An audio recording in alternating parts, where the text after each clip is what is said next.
Hello students, in today's video we are going to learn about the future perfect continuous tense. We have already learned the three types of future tense: simple future tense, future continuous tense and future perfect tense. Now this one is the fourth form of the future tense and that is future perfect continuous tense.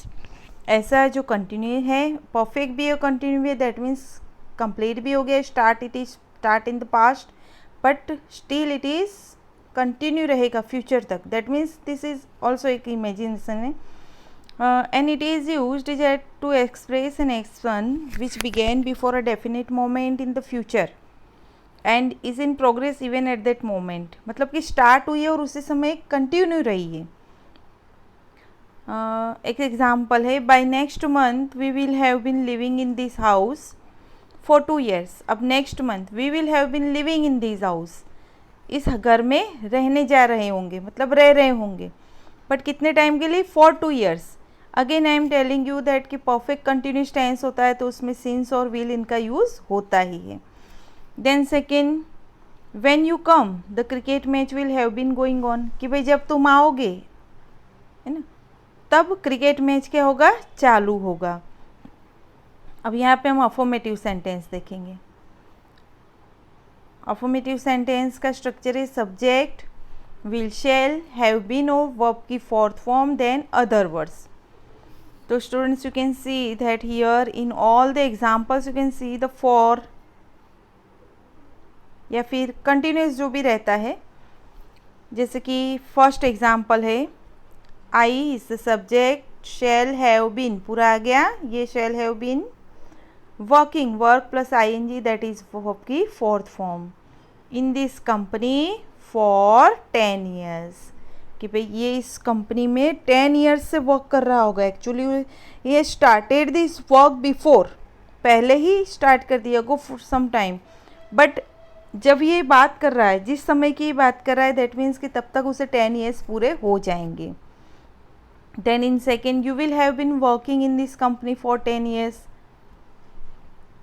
Then next one, she will have been singing for half an hour, कि भी concert है और उसको गाना है तो उसका timing एक भी हाफ एन आवर का है, तो ये क्या कहना चाहते हैं? She will have been singing for an half hour, कि वो हाफ आवर तक गा रही होगी. Then he will have been travelling the whole day, पूरे दिन उसने ट्रैवलिंग की होगी. अब हम देखेंगे negative sentence. Now negative sentence सिर्फ नॉट ऐड करना है आपको, कि subject plus will, shall plus not plus have been plus verb for and plus other words. And according to the structure we are going to see the examples. The first one is, I shall not have been reading story book for 1 hour. They will not have been reading story book for 1 hour. Sneha will not have been playing for 2 hours. Rahul will not have been playing cricket since morning. अब यहाँ पे आप देख सकते हो कि in every sentence there is given for and since, and except this one is the important, shall and have been plus verb form. ये बहुत इंपॉर्टेंट रहता है. नेगेटिव है तो नॉट आ जाएगा, नेगेटिव नहीं होगा तो नॉट नहीं आएगा. Then here is also, will not have been reading, will not have been playing, will not have been playing. Okay. Then next हम देखेंगे इंट्रोगेटिव. इंट्रोगेटिव वो भी कैसा? यस नो टाइप का इंट्रोगेटिव, जो स्टार्ट होगा विल, शैल से.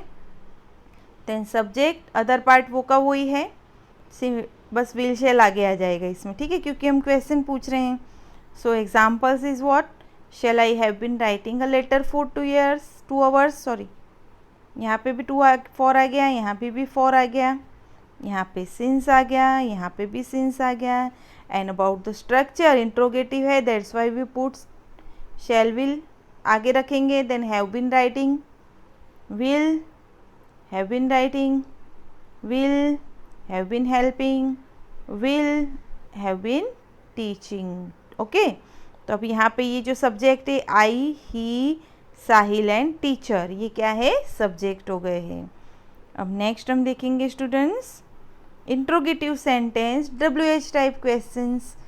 As I told you कि भी जो बाकी का पोर्शन रहता है ये पूरा यस नो टाइप का जो रहता है उसके जैसा ही रहता है, बस आपको क्या ऐड करना है? WH वर्ड ऐड करना है. So for that we will go through examples. What will they have been doing for 5 days। अब देखो यहाँ पे क्या है, व्हाट लगा दिया, बाकी पूरा इंट्रोगेटिव जैसा है। Will they have been doing for 5 days, आगे हमने व्हाट लगा दिया। फिर हाउ लॉन्ग अगर आता है वो भी परफेक्ट कंटिन्यूस टेंस में आप मानते हो, तो हैव बीन ट्रैवलिंग आ गया, ये एक स्ट्रक्चर हो गया इसका। फिर what will your father have been buying from market. फिर how long shall we have been reading this novel, how long आ गया। सबसे ज़्यादा आपको ये ध्यान रखना है कि हैव बीन और वर्ब की फोर्थ फॉर्म आता है कोई भी फ्यूचर कंटिन्यूस परफेक्ट टेंस जो होते हैं उनमें, ठीक है।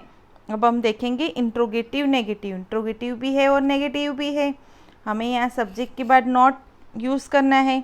As I told you before that if you want shall plus not, that is sent shall plus not, तो क्या हो जाएगा, shan't हो जाएगा। और will प्लस नॉट want हो जाएगा, ये आपको याद रखना है। तो suppose if you want to use the shan't and want, then you don't have to put not again, okay. So अगर shall I not come, shall not करते, shan't I have been sleeping for 7 hours by next morning। फिर will का want करेंगे तो want they have been living in India for 5 years। फिर इधर भी will और not करेंगे, want you have been writing the essay for 3 years। Otherwise आप ऐसे भी लिख सकते हो जैसे मैंने यहाँ पे एग्जाम्पल में लिखा है, shall I not have been sleeping, okay. जैसे will they not, will you not। एक चीज़ याद रखनी है, अगर आप shall प्लस नॉट साथ में यूज़ करते हो तो आपको सब्जेक्ट के बाद नॉट नहीं लगाना है, because we already added the not with shall and will, तो आपको ऐसे नहीं लगाना है। तो स्टूडेंट्स ये सारे टेंस आपको again and again repeatedly practice करना है and try to make sentences according to the structure given in these notes, okay। so I hope आपको समझ में आ गया होगा। Thank you student.